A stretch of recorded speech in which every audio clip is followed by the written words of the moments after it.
व्याकरण भी थी, कक्षा 9वीं संस्कृत व्याकरण को पढ़ेंगे और समझेंगे। आज का हमारा जो विषय है, चलिए समझते हैं, पढ़ते हैं इस विषय में, उसका पठन पाठन करते हैं। यह है धातु रूप, ये सामान्य परिचय, ये पंचम अध्याय है। तो बच्चों आज हम पढ़ेंगे धातु रूप की धातु क्या होती है। जिस शब्दों के द्वारा किसी कार्य के करने या होने का बोध होता है, उसको हम क्या कहते हैं? क्रिया। अब क्रिया पद के मूल रूप को हम क्या कहते हैं? धातु। क्या कहते हैं? धातु। उदाहरणार्थ जैसे रामः पुस्तकम पठति, ठीक है? तो रामः पुस्तकम पठति में राम कौन हुआ? राम हुआ। यहाँ पर इस वाक्य में जो राम है वह क्या है? पुस्तक कौन पढ़ रहा? राम। तो राम क्या हुआ? कर्ता, ठीक है? और उसके द्वारा पुस्तक क्या हो रही है? पढ़ी जा रही है। तो यहाँ पर जो पढ़ धातु है, पढ़ माने क्या होता है? पढ़ माने क्या होता है? पढ़ना। तो पढ़ धातु के द्वारा पढ़ना क्रिया का यहाँ पर क्या हो रहा है? प्रकट हो रही है ना, यानी पढ़ना क्रिया प्रकट हो रही है, जिससे पठती रूप बनता है। कौन सा रूप बन रहा है? पठती रूप बना, ठीक है? ये पठती रूप बना है। संस्कृत साहित्य में विभिन्न अर्थों को बताने के लिए, संस्कृत साहित्य में विभिन्न अर्थों को बताने के लिए बहुत सी धातुएं जो हैं, बहुत प्रकार की अनेक धातुएं हैं और इनका विभाजन 10 गणों में किया गया है। अनेक धातुएं, ठीक है? तो आज हम जो पढ़ रहे हैं वो पढ़ रहे हैं धातु के विषय में। इस प्रकार से जैसे कि मैंने आपको उसकी परिभाषा बताई कि धातु किसे कहा जाता है कि जिस शब्द के द्वारा किसी कार्य के करने या होने का बोध हो उसे क्रिया कहते हैं, और क्रिया पद के मूल रूप को हम क्या कहते हैं? धातु कहते हैं। इस प्रकार से संस्कृत साहित्य में विभिन्न अर्थों को बताने के लिए क्या किया जाता है? धातु या अनेक धातुएं हैं, ठीक है? इनका विभाजन 10 में। सबसे पहले आता है भवादिगण। कौन सी है? पहला आता है भवादिगण, दूसरा आता है अदादिगण, तीसरा है जुहोत्यादिगण, चौथा दिवादिगण, स्वादिगण, रोधादिगण, तुदादिगण, तनादिगण, क्रियादिगण और चुरादिगण। ये जो मैंने आपको बताया ये है धातुएं। 10 गणों में इनको बांटा गया है। गणों के नामकरण के आधार पर उस गण में आने वाली प्रथम धातु, जैसे भवादिगण, ठीक है? तो भवादिगण का आधार, उसमें सर्वप्रथम आने वाली कौन सी धातु है? भू धातु। कौन सी धातु यहाँ पर? भू धातु। भू धन आदि। तो क्या आ गई भवादिगण में? भवादिगण में भू, भू का हो जाता है जब उसको क्रिया के रूप में जब प्रयोग उसमें करते हैं तो भू का भाव हो जाता है, ठीक है? तो चुरादिगण। अब चुरादिगण का आधार सर्वप्रथम आने वाली कौन सी धातु होगी? चुर धातु। कौन सी धातु होगी? जैसे ये दिया इसमें चुर धातु, तो ये आ जाएगी यहाँ पर, ये आएगी चुर धातु। इसी प्रकार अन्य गणों का नामकरण भी उनके प्रथम धातु पर ही आधारित है। इस प्रकार से मैंने आपको बताया एक बात कि भवादिगण का आधार, उसमें सर्वप्रथम आने वाली कौन सी? भवादिगण, देखिए ऊपर दिया हुआ है ये यहाँ पर, है ना? तो ये कौन सी धातु हो गई? भू धातु। तो किससे क्या होगा? भू धातु यानी भवादिगण धन आदि, भूधन आदि, भूधन आदि यानी भवादिगण हो गया। चुरादिगण ये दिया, देखिए ये वाला, तो चुरादिगण माने चुर धातु है। इसी प्रकार अन्य गणों का नामकरण भी उनके प्रथम धातु पर ही क्या है? उनके प्रथम धातु पर ही आधारित किया गया है। चलिए इसके आगे पढ़ते हैं।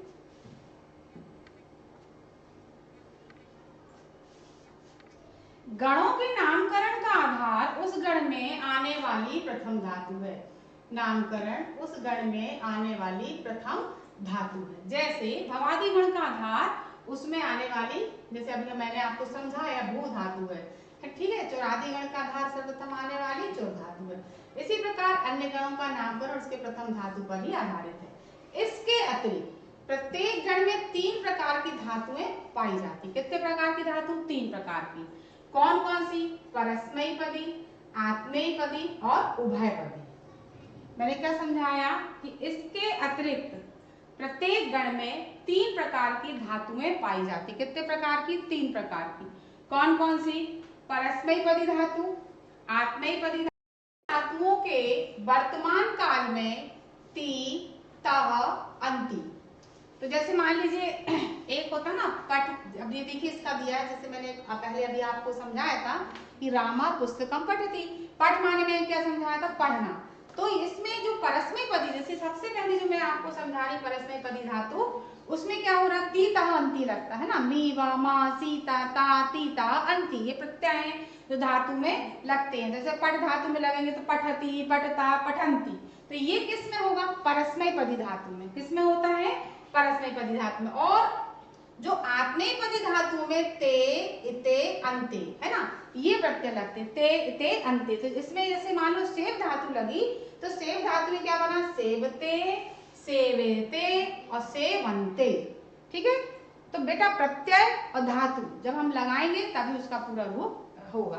तो इस प्रकार से कौन कौन सा आएगा, पठ, लिख, गम आदि धातुओं का परस्मैपदी में प्रयोग होता है। कौन कौन सी धातुओं का प्रयोग होता है परस्मैपदी, ध्यान से समझिए। लिख, पठ, लिख और गम धातुओं का किसमें प्रयोग होता है, परस्मैपदी में प्रयोग होता है। किसमें होता है, परस्मैपदी में।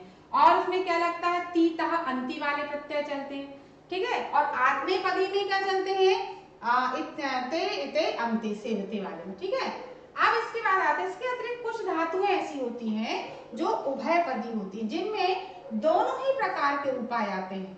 कैसे, इनमें क्र, ब्रू, पच आदि धातुएं उल्लेखित की जा सकती हैं।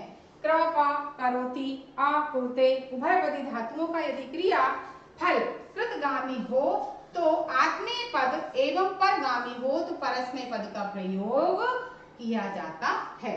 तो यहाँ पर मैंने आपको समझा रहे हैं, पहले आता है परस्मैपद और आता है आत्मनेपदी। ये ज्यादातर परीक्षाओं में पूछी जाती है, इसलिए आपको इनको क्या करना है, बहुत ध्यान से पढ़ना है और समझना है। तो जैसे कि मैंने बताया आपको कि परस्मैपद में ती तह अंति लगता है, और ये धातुएं जो होती हैं, और आत्मनेपदी में क्या लगता है, ते, इते, अंते। फिर हमने क्या बताया कि परस्मैपदी में पठ, लिख, गम आदि धातुओं का जो प्रयोग होता है वो परस्मैपद में होता है। चलिए,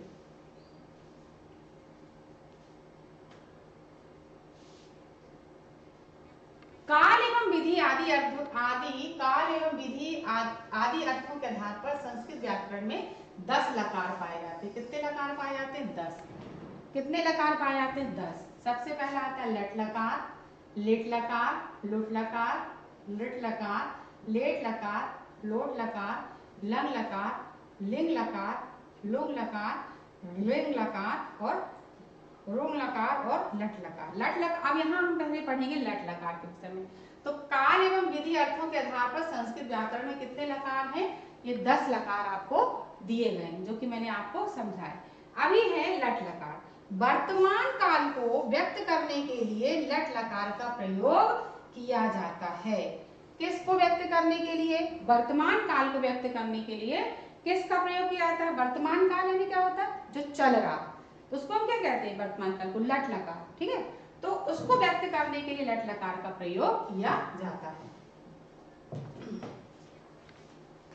जैसे एक उदाहरण दिया, रामा पाठम पठति और छात्र है गुरुम सेवते। ठीक है, ये एक उदाहरण दिया है। फिर आता है दूसरा लिट लकार। लिट लकार का प्रयोग ऐसी घटना का वर्णन करने के लिए होता है जो हमारी आंखों के सामने ना घटी हो और ऐतिहासिक भी हो। ठीक है, तो उसमें किसका प्रयोग किया जाता है, लिट लकार का प्रयोग किया जाता है। लिट लकार का प्रयोग ऐसी घटना का वर्णन करने के लिए होता है जो हमारी आंख के सामने ना घटी हो, लेकिन कैसी, जैसे हम पढ़ते हैं ना बहुत सी घटनाएं ऐतिहासिक में, उसमें कि ये ऐसा हुआ, तो ऐसी वाली घटना आती है। तो जैसे राम रावण जगान, ये मेरे सामने घटना नहीं, आपके सामने नहीं, ऐतिहासिक है ना, तो इस प्रकार से इसमें लिट लकार का प्रयोग होता है, राम रावण जगान।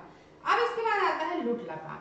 भविष्य काल की क्रिया को व्यक्त करने के लिए क्या लुट लकार का प्रयोग किया जाता है, किंतु यह काल अद्यतन आज का नहीं होना चाहिए। ठीक है, जैसे यथा, अब देखिए उदाहरण, श्वः प्रधानमंत्री रूस देशम गंता।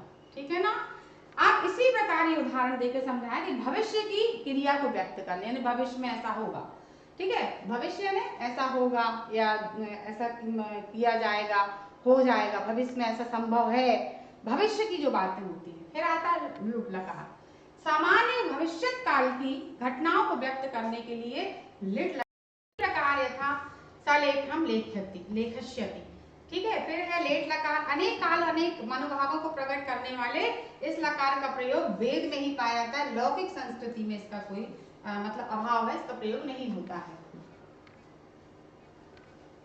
फिर है लोट लकार, आज्ञा देने के भाव को प्रकट करने के लिए किस लकार का प्रयोग होता है? लोट लकार का प्रयोग, जैसे सा गृह कार्यम करोति, है ना, करोतु, इस प्रकार से। लंग लकार ये दिया है, तो अद्यतन भूतकाल की क्रिया को बताने के लिए लंग लकार का प्रयोग किया जाता है, जैसे रामः पाठम अपठत।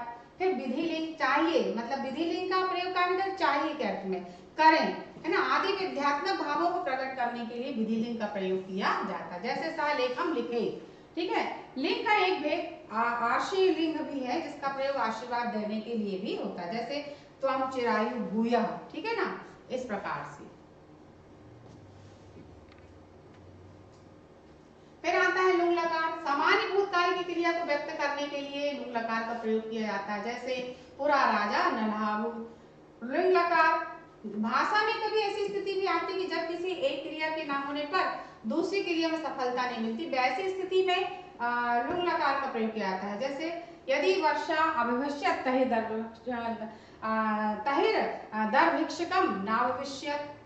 लट लकार, अभी आता है वर्तमान काल। तो देखिए इसमें दिया हुआ है, तो जैसे मैंने आपको पहले पढ़ाया परस्मैपदी और आत्मनेपदी। ठीक है, एक वचन, द्विवचन और बहुवचन। कितने वचन होते हैं? 3 वचन होते हैं, एक वचन, द्विवचन संस्कृत में और बहुवचन। फिर होता है पुरुष कितने होते हैं? प्रथम पुरुष, मध्यम पुरुष और उत्तम पुरुष। मी वह मां, ये दिया, देखिए मी वह मां सीता ता तीताहंती। आत्मनेपदी में क्या दिया? ई वहे महे से थे ध्वे ते इते अंते। इस प्रकार से इसमें ये दिए हुए हैं। परस्मैपदी क्रिया प्रत्यय, अब ये लंग लकार है, भूतकाल के देखिए कौन कौन से दिए हैं ना, तो भूत प्रथम पुरुष, इसमें भी मध्यम पुरुष, उत्तम पुरुष, एक वचन, द्विवचन, बहुवचन। आत्मनेपदी में भी एक वचन, द्विवचन और बहुवचन, इसमें भी तीनों पुरुष।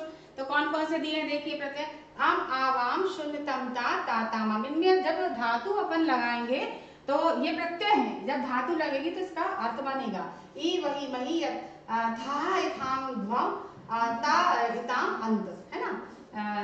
इस प्रकार से लुट लकार भविष्य काल में भी आएगा। देखिए प्रथम पुरुष, मध्यम पुरुष, उत्तम पुरुष, एक वचन, द्विवचन, बहुवचन, एक वचन, द्विवचन, बहुवचन। ठीक है, अब इसमें श्या, कभी जो प्रत्यय रहते हैं वर्तमान काल के प्रत्यय रहते हैं जो भविष्य काल में भी काम में आते हैं, इसमें केवल श्या लग जाता है। ठीक है, तो श्या, श्यावः, श्यामः। ठीक है, यश शस्यसि शस्यता शस्यत, शस्यति शस्यतः शस्यन्ति। ठीक है ना, इस प्रकार से। इसी प्रकार से इससे इस्यावहे इस्यामहे, यस्यसे यस्यते यस्येथे यस्यद्वे यस्यते यस्येते यस्यन्ते। ठीक है, इस प्रकार से ये जो है परस्मैपदी और आत्मनेपदी जो हम आपको इसमें बता रहे हैं। लोट लकार देखिए, इसमें आप लोट लकार यानी आज्ञार्थक के इसमें, तो इसमें भी दोनों आएंगे। आनी आवाम शून्यतमता, इसमें भी तीनों पुरुष हैं, एक वचन, द्विवचन, बहुवचन, एक वचन, द्विवचन और बहुवचन, पुरुष यही रहेंगे। ठीक है, मध्यम का यही जाएगा, प्रथम का यही जाएगा, इसके अलग और इसके अलग। तो इसमें क्या आएगा? आनी आवाम, हम किसमें पढ़ रहे हैं अभी? लोग लोट लकार मतलब आज्ञार्थक काल के प्रत्यय है। आनी आवाम शून्यतम आ आम तम, आनी आवाम आ तम ता तू ताम अंतु। और इसका क्या आएगा? ए आ वहे आ महे स्व इथाम ध्वम ताम इताम अंत। बेटा ये प्रत्यय जो है आपको याद करना पड़ेगा, जब इसमें धातु लग जाएगी ना तो ये अपने आप आ जाएगी। जैसे आनी, जैसे पठानी, पठाव, पठाम, पठ, पठतम, पठत, तू, पठतु, पठताम, पठन्तु। तो जब आपको ये प्रत्यय याद होंगे तो आपको ये बहुत अच्छे से करते बनेगा, चाहिए के अर्थ में। अब इसमें भी देखिए 3 पुरुष है ना, प्रथम पुरुष, मध्यम पुरुष, उत्तम पुरुष। इत इताम उत्तम पुरुष, इयम इव इम, इयह इतम इत और इत इताम यु। ई वही ई मही इथाह, इयथाम इद्वम इत इयताम ईरन। इस प्रकार से परस्मैक पदी पट और आत्मनेपदी से धातुओं के सभी पुरुषों और वचनों में रूप इसी प्रकार के क्या होते हैं? बनते हैं। अब लट लकार देखिए वर्तमान काल का दिया, जैसे ये इसमें दिया पठामी, पठाव, पठाम। जैसे मैंने आपको बताया ना, जब इसमें धातु लगेगा तो ऐसा बनेगा, पठसी, पठता, पठत, पठति पठता पठन्ति एक वचन द्विवचन बहुवचन। इसी प्रकार सेवे सेवावरे सेवा, फिर सेवते सेवते और सेवन्ते एक वचन द्विवचन, इसमें भी बहुवचन। ठीक है, तो ये इसमें क्या लग गई, धातु लग गई। जब धातु लगेगा तो इसी प्रकार से फिर परस्मैपदी में देखिए लंग लकार यानी भूतकाल में कैसा बनेगा, तो उत्तम पुरुष जैसे कि मैंने बताया प्रथम मध्यम और उत्तम। अपठम अपठक अपठाम अपठता अपठतम अपठत अपठत अपठताम अपठन। इसी प्रकार असेवे असेवा असेवावहि असेवामहि असेवथाः असेवथाम असेवध्वम असेवत असेवताम असेवंत। ठीक है, इस प्रकार से इसमें आत्मनेपदी में भी बनेगा।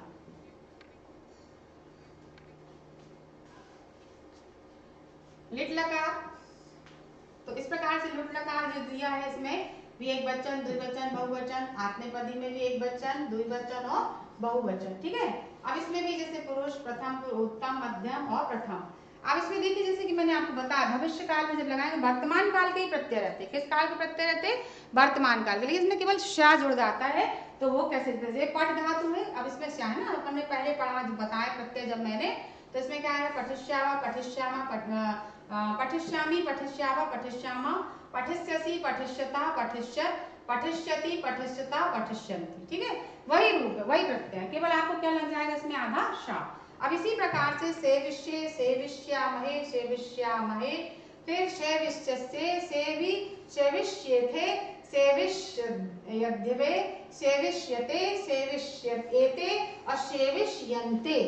आप प्रत्यय लगा करके जब धातु से लगाएंगे उसमें लगाएंगे तो उसको इस तरीके से रूप बनेगा। अब इसी प्रकार लोट लकार अज्ञार्थक काल का, इसमें भी तीनों दिए हुए हैं, ये एक वचन द्विवचन बहुवचन, इसमें भी एक वचन द्विवचन और बहुवचन। ठीक है, अब इसी प्रकार पठानी पठाओ पठाम पठ पठतम पठत पठतु पठताम पठन्तु, सेवई सेवामहे महे सेवामहि सेवस्व सेवथाम सेवध्वम सेवताम सेवताम सेवन्ताम।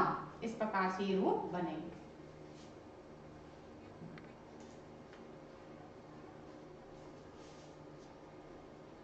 अब इस प्रकार ये देखिए दे दिया है बालिका पुस्तकानी।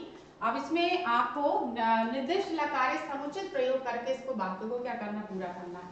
तो यहाँ पर ये जो है इसके उत्तर दिए हुए हैं। ठीक है, आपको बताना है। तो पहले में क्या आएगा, क्या दिया है, बालिका पुस्तकानी क्या आएगा, पठ, कौन सी धातु, तो क्या आएगा पठंती। ठीक है, फिर पुस्तकानी पठवाते विद्वान क्या है भूलट, तो भविष्यन्ति आएगा। फिर है यूयम उद्याने कदाक्यों से प्रदत्त कुछ निर्दिष्ट लकारे समुचित प्रयोग वाक्यानि, मतलब जो इसमें दिया हुआ है उसमें आपको बताना है। यूयम उद्याने कदा, तो क्या आएगा अक्यूडर। ठीक है, फिर है ये दूसरा ये तीसरा। ठीक है, और फिर इसके बाद ये किम आवाम अद्य, तो क्या आएगा इसमें भ्रमा। ठीक, फिर है त्वम ध्यानेन पाठम खालिस्तान, तो क्या आएगा पठे। फिर है साधवा तपा तप लट लकार में जब बनाना तो तपंती, जैसे कि ये दिया ना, जे पट को लट लकार बनाना, भू को लट लकार में बनाना, पीठ को लंग लकार बनाना, भ्रम को लोट लकार बनाना, पट को विधिलिंग लकार में बनाना। ठीक है, अब यहाँ जो साधवा तपा तो इसको लट लकार में बनाना, तो क्या आएगा तपंती।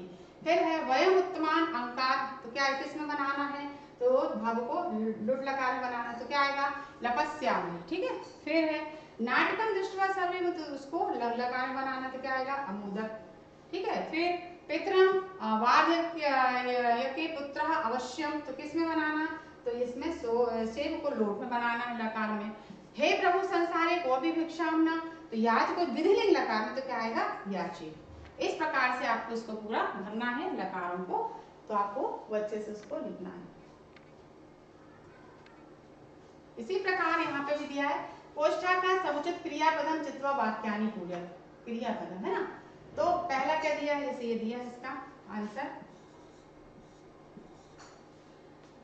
पहला क्या दिया है इसमें अद्य युवाम विद्यालयम किमर्थ न, तो क्या आएगा आगच्छ, ये तीनों दिए हैं आगच्छताम आगच्छतम या आगच्छत, तो क्या आएगा अगच्छतम, क्या आएगा अगच्छतम। ठीक है, फिर पुराजना संस्कृत भाषा, तो ये वाला आएगा पुराजना संस्कृत भाषायाम, तो क्या आएगा अभाषण अभाषण।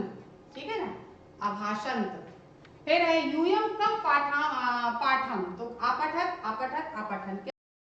जीवा सर्वत्र, तो इसमें क्या है खाली स्थान, भाव्यंता परस्परम, तो क्या आएगा मोदताम, मोदेतेताम या मोदनताम, तो क्या आ जाएगा मोदनताम, है ना, क्या आ जाएगा इसमें मोदनताम।